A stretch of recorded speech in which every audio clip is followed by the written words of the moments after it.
Hello friends, welcome to two brothers finance and good evening. ಇವತ್ತು market update ಏನಂದರೆ, Sensex 740 points gain ಆಗಿ 77,500 close ಆಗಿದೆ. Nifty 258 points gain ಆಗಿ 23,508 close ಆಗಿದೆ. Bank Nifty 275 points gain ಆಗಿ 49,587 close ಆಗಿದೆ. ಫ್ರೆಂಡ್ಸ್, ಇವತ್ತು ಮಾರ್ಕೆಟ್ ನೋಡಿದ್ರಾ, ಕಂಪ್ಲೀಟಾಗಿ ಪಾಸಿಟಿವ್ ಆಗಿ ರಿಯಾಕ್ಟ್ ಆಗಿದೆ. ನಿಫ್ಟಿ ಸೆನ್ಸೆಕ್ಸ್ ಆದರೆ ನಿಯರ್ಲಿ 1%ವರೆಗೂ ಪಾಸಿಟಿವ್ ಆಗಿ ರಿಯಾಕ್ಟ್ ಆಗಿದೆ. ಮತ್ತು ಮಿಡ್ ಆ್ಯಂಡ್ ಸ್ಮಾಲ್ ಕ್ಯಾಪ್ ವಿಷಯಕ್ಕೆ ಬಂದರೆ, ಮಿಡ್ ಕ್ಯಾಪ್ಸ್ ಆದರೆ ನಿಯರ್ಲಿ 2% ಪಾಸಿಟಿವ್ ಆಗಿ ರಿಯಾಕ್ಟ್ ಆಗಿದೆ.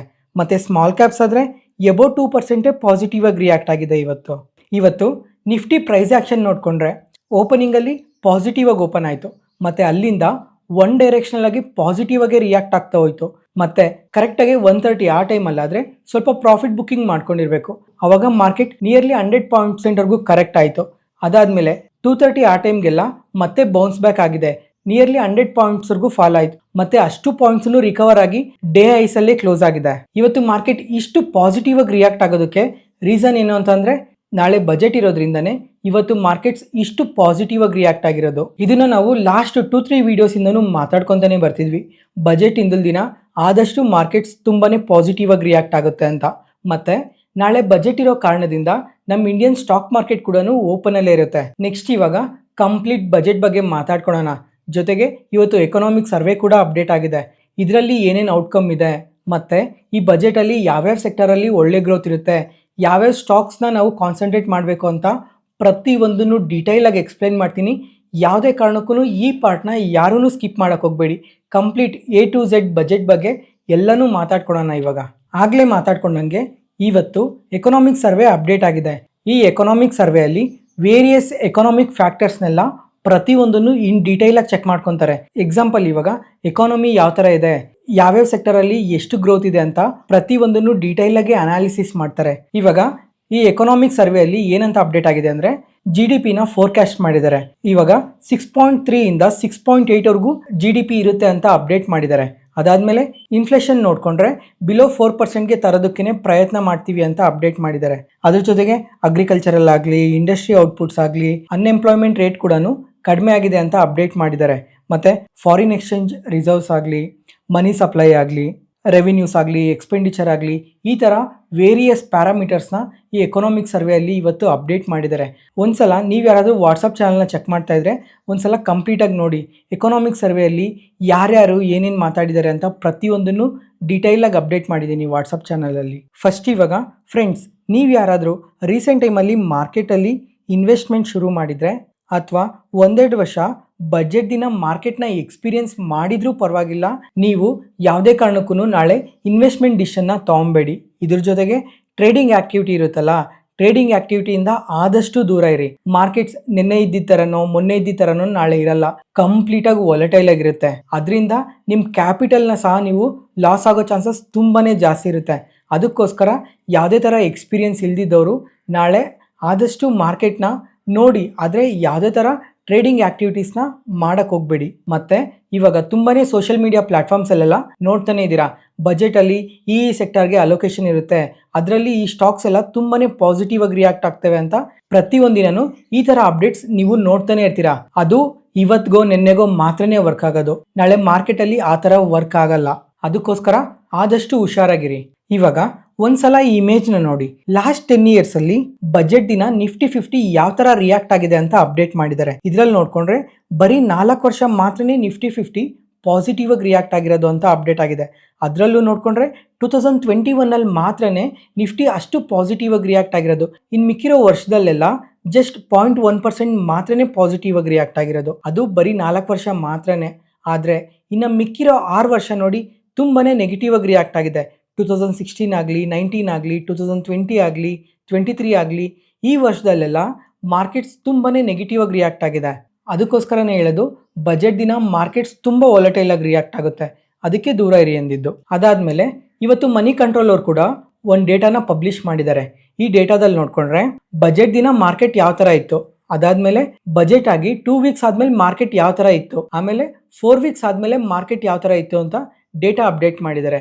ಒಂದ್ಸಲ ಇವಾಗ ಬಜೆಟ್ ಫೆಬ್ರವರಿಯಲ್ಲಿ ಪ್ರತಿ ವರ್ಷ ಬಜೆಟ್ ಇದ್ದೇ ಇರುತ್ತೆ. ಅದಕ್ಕೋಸ್ಕರ ಈ ಫೆಬ್ರವರಿ ತಿಂಗಳಲ್ಲಿ ಮಾರ್ಕೆಟ್ಸ್ ಯಾವ್ಯಾವ ಥರ ರಿಯಾಕ್ಟ್ ಆಗಿದೆ ಅಂತ ಇಲ್ಲಿ ಅಪ್ಡೇಟ್ ಆಗಿದೆ. ಈ ಇಮೇಜ್ನ ಕ್ಲಿಯರ್ ಆಗಿ ನೋಡಿ. ತುಂಬಾ ವರ್ಷಗಳಲ್ಲಿ ಮಾರ್ಕೆಟ್ಸ್ ನೆಗೆಟಿವ್ ಆಗಿ ರಿಯಾಕ್ಟ್ ಆಗಿದೆ. ಬರೀ ಎಲ್ಲೋ ಒಂದು 2 ವರ್ಷ ಮಾತ್ರನೇ ಮಾರ್ಕೆಟ್ಸ್ ತುಂಬಾ ಪಾಸಿಟಿವ್ ಆಗಿ ರಿಯಾಕ್ಟ್ ಆಗಿರೋದು. ಅದ್ರಲ್ಲಿ ನೋಡ್ಕೊಂಡ್ರೆ 2016 ಬಜೆಟ್ ಅಲ್ಲಾದ್ರೆ ಮಾರ್ಕೆಟ್ಸ್ ತುಂಬಾನೇ ಪಾಸಿಟಿವ್ ಆಗಿ ರಿಯಾಕ್ಟ್ ಆಗಿದೆ. ಮತ್ತೆ 2020 ಅದೇ ತರ ಪಾಸಿಟಿವ್ ಆಗಿ ರಿಯಾಕ್ಟ್ ಆಗಿದೆ. ಮತ್ತೆ 2021 ಅಲ್ಲಿ ಲಾಸ್ಟ್ 10 ವರ್ಷದಲ್ಲಿ ಬರೀ 3 ವರ್ಷ ಮಾತ್ರನೇ ನಿಫ್ಟಿ 50 ಪಾಸಿಟಿವ್ ಆಗಿ ರಿಯಾಕ್ಟ್ ಆಗಿರೋದು ಅಂತ ಅಪ್ಡೇಟ್ ಆಗಿದೆ. ಇನ್ನು ಮಿಕ್ಕಿರೋ 7 ವರ್ಷನೂ ಮಾರ್ಕೆಟ್ಸ್ ತುಂಬಾನೇ ನೆಗೆಟಿವ್ ಆಗಿ ರಿಯಾಕ್ಟ್ ಆಗಿದೆ. ಈ ಮಾರ್ಕೆಟ್ಸ್ ನೆಗೆಟಿವ್ ಆಗಿ ರಿಯಾಕ್ಟ್ ಆಗೋದಕ್ಕೆ ಬರೀ ಬಜೆಟ್ ಒಂದೇ ಕಾರಣ ಆಗಿರಲ್ಲ. ಈ ತರ ರಿಯಾಕ್ಟ್ ಆಗೋದಕ್ಕೆ ತುಂಬಾನೇ ಹಲವಾರು ರೀಸನ್ಸ್ ಇರ್ತವೆ ಮಾರ್ಕೆಟ್ ಅಲ್ಲಿ. ಪ್ರತಿ ವರ್ಷನೂ ಹೊಸ ರೀಸನ್ಸ್ ಅಲ್ಲಿ ಮಾರ್ಕೆಟ್ ತುಂಬಾನೇ ಕರೆಕ್ಟ್ ಆಗಿರ್ಬೋದು. ಮತ್ತೆ ಕೊನೆಯಲ್ಲೂ ಎಕ್ಸ್ಪ್ಲೈನ್ ಮಾಡ್ತೀನಿ ಈ ಫೆಬ್ರವರಿ ಮಂತ್ ಅಲ್ಲಿ ಮಾರ್ಕೆಟ್ಸ್ ಯಾವ ತರ ಇರ್ಬೋದು, ಇನ್ನ ಯಾವ್ಯಾವ ಡೇಟಾ ಪಾಯಿಂಟ್ಸ್ ಇದಾವೆ ಅಂತ ಅವಾಗೂ ಇನ್ನೊಂದ್ಸಲ ಮಾತಾಡ್ಕೊಳ್ಳೋಣ.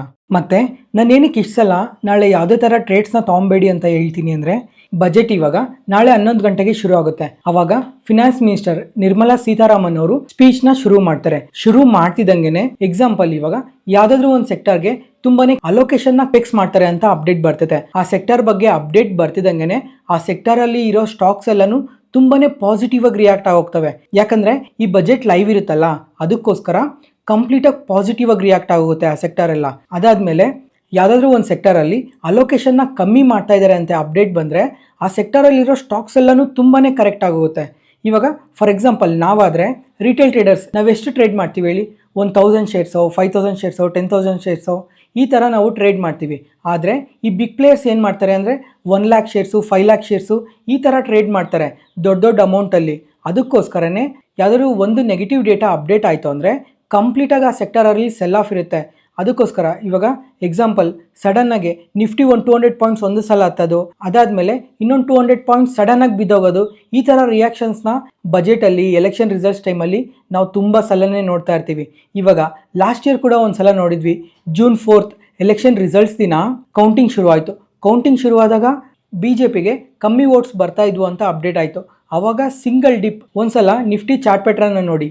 ನಿಫ್ಟಿ ಅವಾಗ ವಿತಿನ್ 5 seconds ಅಲ್ಲಿ 1,500ದಿಂದ 2,000 ಪಾಯಿಂಟ್ಸ್ ಡ್ರಾಪ್ ಆಗೋಯ್ತು. ಆ ಥರ ವಾಲಟಿಲಿಟಿ ಮಾರ್ಕೆಟಲ್ಲಿ ಇರುತ್ತೆ. ಅದಕ್ಕೋಸ್ಕರನೇ ಆದಷ್ಟು ಯಾರೂ ಟ್ರೇಡ್ ಮಾಡಕ್ಕೆ ಹೋಗಬೇಡಿ ಅಂತ ಹೇಳೋದು.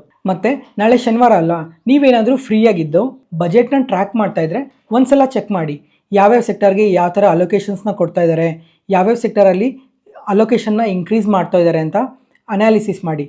ಮತ್ತು ಇವಾಗ ನೀವು ಯಾರಾದರೂ ಎಕ್ಸ್ಪೆಕ್ಟ್ ಮಾಡಿರ್ತೀರಾ ಬಜೆಟಲ್ಲಿ ಈ ಸೆಗ್ಮೆಂಟ್ಗೆ ಅಲೋಕೇಶನ್ ಜಾಸ್ತಿ ಇರುತ್ತೆ ಅಂತ, ಅದರಲ್ಲಿ ಯಾವ ಸ್ಟಾಕ್ನ ಪಿಕ್ ಮಾಡಿದರೆ ಚೆನ್ನಾಗಿರೋದು ಅಂತ ನೀವು ಅಂದ್ಕೊಂಡಿರ್ತೀರಲ್ಲ, ಅದನ್ನು ಜಸ್ಟ್ ನೀವು ಒಂದು ಹತ್ರ ಬರೆದಿಟ್ಕೊಳ್ಳಿ.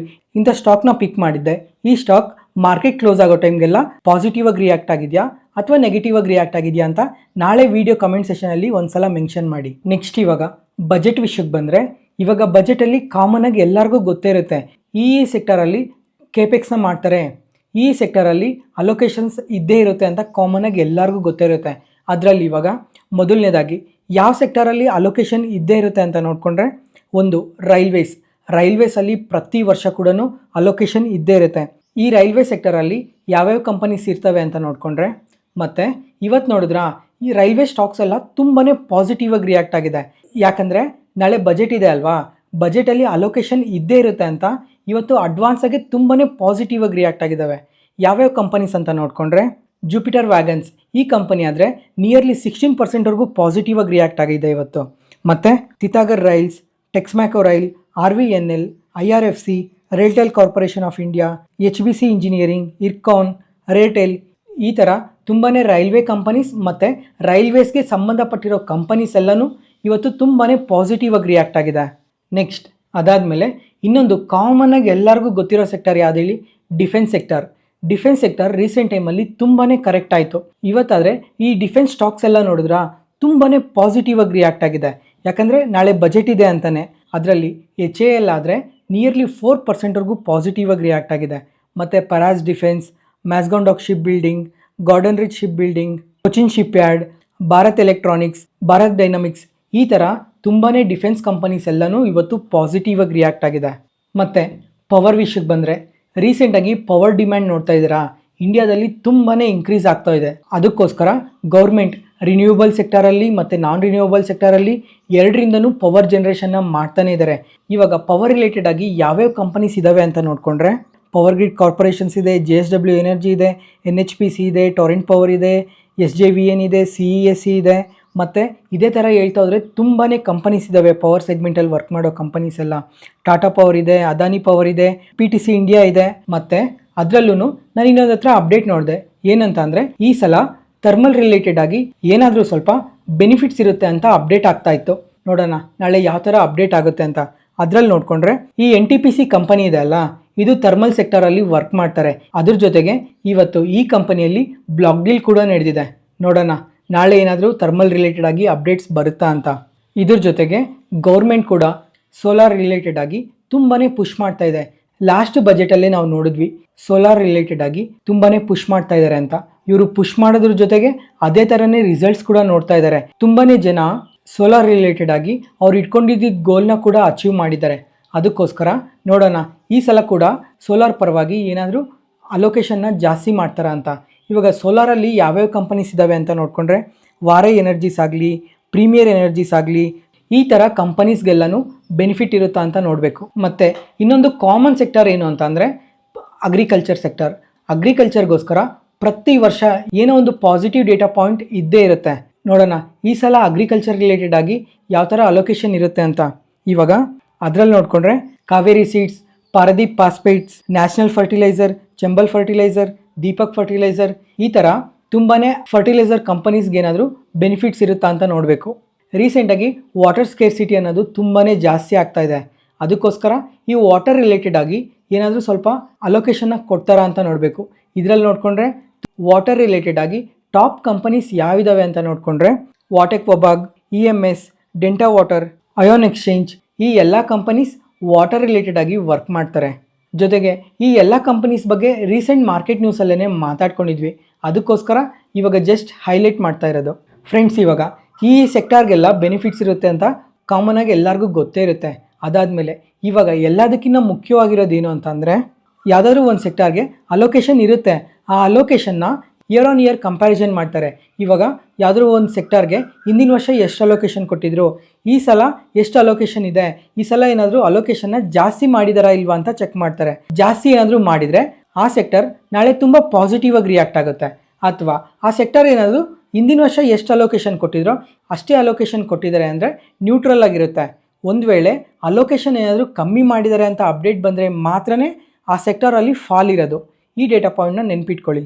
ಅದಾದಮೇಲೆ ಇವಾಗ ಕಾಮನ್ ಆಗಿ ಎಲ್ಲರೂ ಎಕ್ಸ್ಪೆಕ್ಟ್ ಮಾಡ್ತಾ ಇರೋದು ಏನು ಹೇಳಿ, ಈ ಬಜೆಟಲ್ಲಿ ಸ್ವಲ್ಪ ಟ್ಯಾಕ್ಸ್ ರಿಲೀಫ್ ಇರುತ್ತೆ ಅಂತ ಪ್ರತಿಯೊಬ್ಬರೂ ಎಕ್ಸ್ಪೆಕ್ಟ್ ಮಾಡ್ತಾ ಇದ್ದಾರೆ. ಅಟ್ಲೀಸ್ಟ್ 10 lakhsವರೆಗೂ ಝೀರೋ ಟ್ಯಾಕ್ಸ್ ಇರ್ಬೋದು ಅಂತ ಅಪ್ಡೇಟ್ ಆಗ್ತಾ ಇದೆ. ಅಥವಾ 15 lakhsವರೆಗೂ ಝೀರೋ ಟ್ಯಾಕ್ಸ್ ಇರ್ಬೋದು ಅಂತ ಅಪ್ಡೇಟ್ ಆಗ್ತಾ ಇದೆ. ಅಟ್ಲೀಸ್ಟ್ ಇವಾಗ ಓಲ್ಡ್ ರೆಜ್ಯೂಮ್ ಇದೆ, ನ್ಯೂ ರೆಜ್ಯೂಮ್ ಇದೆ, ಮತ್ತು ಇದನ್ನು ಸಿಂಪ್ಲಿಫೈಡ್ ವರ್ಷನ್ ಕೂಡ ತರ್ತೀವಿ ಅಂತ ಹಿಂದಿನ ವರ್ಷನೇ ತುಂಬ ಫಿನಾನ್ಷಿಯಲ್ ಪ್ಲಾಟ್ಫಾರ್ಮ್ಸಲ್ಲಿ ಅಪ್ಡೇಟ್ ಆಗ್ತಾ ಇತ್ತು. ಅದಕ್ಕೋಸ್ಕರ ಯಾವ್ದಾದ್ರು ಸಿಂಪ್ಲಿಫೈಡ್ ವರ್ಷನ್ನ ಇವರು ತರ್ತಾರಾ ಅಂತ ನೋಡಬೇಕು. ಅದಾದಮೇಲೆ ಮತ್ತೆ 1 to 10 lakhsವರೆಗೂ ಝೀರೋ ಟ್ಯಾಕ್ಸ್ ಅಂತ ಅಪ್ಡೇಟ್ ಏನಾದರೂ ಬಂತು ಅಂದರೆ ಅದು ಮಾರ್ಕೆಟ್ಗೆ ತುಂಬಾ ಪಾಸಿಟಿವ್ ಆಗುತ್ತೆ. ಯಾಕಂದರೆ ರೀಸೆಂಟಾಗಿ ಇನ್ಫ್ಲೇಷನ್ ಜಾಸ್ತಿ ಆಗಿದೆ, GDP ಫಾಲ್ ಆಗಿದೆ, ತುಂಬಾ ಎಕನಾಮಿಕ್ ಇಂಡಿಕೇಟರ್ಸ್ ಎಲ್ಲ ತುಂಬಾ ನೆಗೆಟಿವಲ್ಲಿದೆ. ಜೊತೆಗೆ ಮಾರ್ಕೆಟ್ ನೋಡ್ಕೊಂಡ್ರೂ ರೀಸೆಂಟಾಗಿ ತುಂಬಾ ಕರೆಕ್ಟ್ ಆಗೋಗಿದೆ. ಅದಕ್ಕೋಸ್ಕರ ಜನಗಳ ಹತ್ರನೇ ಇನ್ನೊಂದು ಸ್ವಲ್ಪ ದುಡ್ಡಿದ್ರೆ ಇವರು ಎಕಾನಮಿಯಲ್ಲಿ ಸ್ಪೆಂಡ್ ಮಾಡ್ತಾರೆ ಅಂತ ಏನಾದರೂ 1 to 10 lakhsವರೆಗೂ ಝೀರೋ ಟ್ಯಾಕ್ಸ್ ಅಂತ ಏನಾದರೂ ಅಪ್ಡೇಟ್ ಆದರೆ ಅದು ಮಾರ್ಕೆಟ್ಗೆ ತುಂಬಾ ಪಾಸಿಟಿವ್ ಆಗುತ್ತೆ. ನೋಡೋಣ ಯಾವ ಥರ ಅಪ್ಡೇಟ್ ಆಗುತ್ತೆ ಅಂತ. ಮತ್ತು ಫೈನಲ್ ಆಗಿ ಸ್ಟಾಕ್ ಮಾರ್ಕೆಟ್ ರಿಲೇಟೆಡ್ ಆಗಿ ಯಾವುದೇ ಥರ ಟ್ಯಾಕ್ಸಸ್ನ ಇನ್ಕ್ರೀಸ್ ಮಾಡಬಾರ್ದು. ಇದು ಎಲ್ಲದಕ್ಕಿಂತ ಮುಖ್ಯವಾಗಿರೋದು. ಇವಾಗ ಒಂದು ವೇಳೆ ಏನಾದರೂ ಯಾವುದಾದ್ರೂ ಒಂದರಲ್ಲಿ ಟ್ಯಾಕ್ಸಸ್ನ ಏನಾದರೂ ಇನ್ಕ್ರೀಸ್ ಮಾಡ್ತಾ ಇದ್ದಾರೆ ಅಂತ ಅಪ್ಡೇಟ್ ಬಂತು ಅಂದರೆ ಅವಾಗ ಮಾರ್ಕೆಟ್ ಕಂಪ್ಲೀಟಾಗಿ ಕರೆಕ್ಟ್ ಆಗೋಗುತ್ತೆ. ಮುಂಚೆ ಯಾವುದೇ ಒಂದು ಇಂಪಾರ್ಟೆಂಟ್ ಡೇಟಾ ಪಾಯಿಂಟ್ ಅಪ್ಡೇಟ್ ಆಗಿದ್ರೂ ಈ ಒಂದು ನೆಗೆಟಿವ್ ಡೇಟಾ ಪಾಯಿಂಟ್ ಏನಾದರೂ ಅಪ್ಡೇಟ್ ಆಯಿತು ಅಂದರೆ ಕಂಪ್ಲೀಟ್ ಮಾರ್ಕೆಟ್ ಕರೆಕ್ಟ್ ಆಗೋಗುತ್ತೆ ನಾಳೆ. ಅದಕ್ಕೋಸ್ಕರ ಸ್ಟಾಕ್ ಮಾರ್ಕೆಟ್ ರಿಲೇಟೆಡ್ ಆಗಿ ಯಾವುದೇ ಥರ ಟ್ಯಾಕ್ಸಸ್ನ ಇನ್ಕ್ರೀಸ್ ಮಾಡಬಾರ್ದು. ಮತ್ತು ಇನ್ನೊಂದು ಸ್ಪೆಕ್ಯುಲೇಷನ್ ಏನಿದೆ ಅಂತಂದರೆ ಈ ಲಾಂಗ್ ಟರ್ಮ್ ಕ್ಯಾಪಿಟಲ್ ಗೇನ್ಸ್ ಏನಿದೆ ಅದನ್ನು ಹಿಂದಿನ ವರ್ಷ 12.5ಗೆ ರೈಸ್ ಮಾಡಿದ್ರು. ಇದನ್ನು ಮತ್ತೆ ಚೇಂಜ್ ಮಾಡಿ 10%ಗೆ ತರೋ ಚಾನ್ಸಸ್ ಕೂಡ ಇದೆ ಅಂತ ಅಪ್ಡೇಟ್ ಆಗ್ತಾ ಇದೆ. ನೋಡೋಣ. ಮತ್ತು ಈ FNO ರಿಲೇಟೆಡ್ ಆಗಿ ಈ ರೀಸೆಂಟ್ ಟೈಮಲ್ಲಿ ತುಂಬಾ ಹೊಸ ರೂಲ್ಸ್ನ ತಂದರು. ಲಾಟ್ ಸೈಜ್ ಅಂತೆ, ಅದಂತೆ ಇದಂತೆ ಅಂತ ತುಂಬಾ ಹೊಸ ರೂಲ್ಸ್ನ ತಂದರು. ಜೊತೆಗೆ STT ಚಾರ್ಜಸ್ನ ಕೂಡ ಜಾಸ್ತಿ ಮಾಡಿದ್ರು. ಈ STT ಚಾರ್ಜಸ್ನಾದ್ರೂ ಈ ಸಲ ಕಮ್ಮಿ ಮಾಡ್ತಾರಾ ಅಂತ ನೋಡೋಣ. ಇಲ್ಲಿವರೆಗೂ ಎಲ್ಲರಿಗೂ ಕಂಪ್ಲೀಟಾಗಿ ಅರ್ಥ ಆಗಿದೆ ಅಂತ ಅಂದ್ಕೊತೀನಿ. ಬಜೆಟ್ ಯಾವ ಥರ ಇರ್ಬೋದು, ಬಜೆಟಲ್ಲಿ ಯಾವ್ಯಾವ ಸೆಕ್ಟರ್ಗೆ ಯಾವ ಥರ ಅಲೋಕೇಶನ್ಸ್ ಇರ್ಬೋದು, ಯಾವುದು ಪಾಸಿಟಿವ್ ಆಗುತ್ತೆ, ಯಾವುದು ನೆಗೆಟಿವ್ ಆಗುತ್ತೆ ಅಂತ ಪ್ರತಿಯೊಂದನ್ನು ಇನ್ ಡೀಟೇಲಾಗಿ ಎಕ್ಸ್ಪ್ಲೈನ್ ಮಾಡಿದ್ದೀನಿ. ಮತ್ತು ಇವಾಗ ನೀವು ಕೇಳ್ಬೋದು ನೀವು ಬಜೆಟ್ನ ಯಾವ ಥರ ನೋಡ್ತಾ ಇದ್ದೀರಾ ಅಂತ. ನಾನು ಆದಷ್ಟು ಬಜೆಟ್ನ ನೆಗೆಟಿವ್ ಆಗಿ ನೋಡ್ತೀನಿ. ಯಾಕಂದರೆ ಇವಾಗ ಎಕ್ಸಾಂಪಲ್ ಯಾವುದಾದ್ರು ಒಂದು 4 ಡೇಟಾ ಪಾಯಿಂಟ್ಸ್ ಇತ್ತು ಅಂದರೆ ಅದರಲ್ಲಿ 2ರಿಂದ 3 ಡೇಟಾ ಪಾಯಿಂಟ್ಸ್ ಅದು ನೆಗೆಟಿವ್ ಆಗೇ ಬರೋ ಚಾನ್ಸಸ್ ಜಾಸ್ತಿ ಇದೆ. ಯಾವ್ದಾದ್ರು 1 or 2 ಪಾಯಿಂಟ್ಸ್ ಮಾತ್ರನೇ ಪಾಸಿಟಿವ್ ಆಗಿರೋ ಚಾನ್ಸಸ್. ಅದರಿಂದನೇ ಲಾಸ್ಟ್ 10 years ಅಲ್ಲಿ ನೋಡ್ಕೊಂಡ್ರೆ ತುಂಬಾ ಸಲ ಮಾರ್ಕೆಟ್ ಕರೆಕ್ಟ್ ಆಗಿರೋದು. ಅದ್ರ ಜೊತೆಗೆ ಈ ಬಜೆಟ್ ಅಪ್ಡೇಟ್ಸ್ ಅನ್ನೋದು ನಾಳೆ ಮಾತ್ರನೇ ಮಾರ್ಕೆಟ್ ಅಲ್ಲಿ ರಿಯಾಕ್ಷನ್ ಇರಲ್ಲ, ಇದು ರಿಯಾಕ್ಷನ್ ಸೋಮವಾರ ಕೂಡ ಇರುತ್ತೆ. ಅದ್ರ ಜೊತೆಗೆ ಈ ವೀಕೆಂಡ್ಸ್ ಅಲ್ಲಿ ಮಲ್ಟಿಪಲ್ ಕಂಪನೀಸ್ ಕ್ವಾರ್ಟರ್ಲಿ ರಿಸಲ್ಟ್ಸ್ನ ಪೋಸ್ಟ್ ಮಾಡ್ತಾ ಇದ್ದಾರೆ. ಅದರಿಂದ ಸೋಮವಾರ ಕೂಡ ಮಾರ್ಕೆಟಲ್ಲಿ ಸ್ವಲ್ಪ ವಾಲಟಿಲಿಟಿನ ಎಕ್ಸ್ಪೆಕ್ಟ್ ಮಾಡ್ಬೋದು.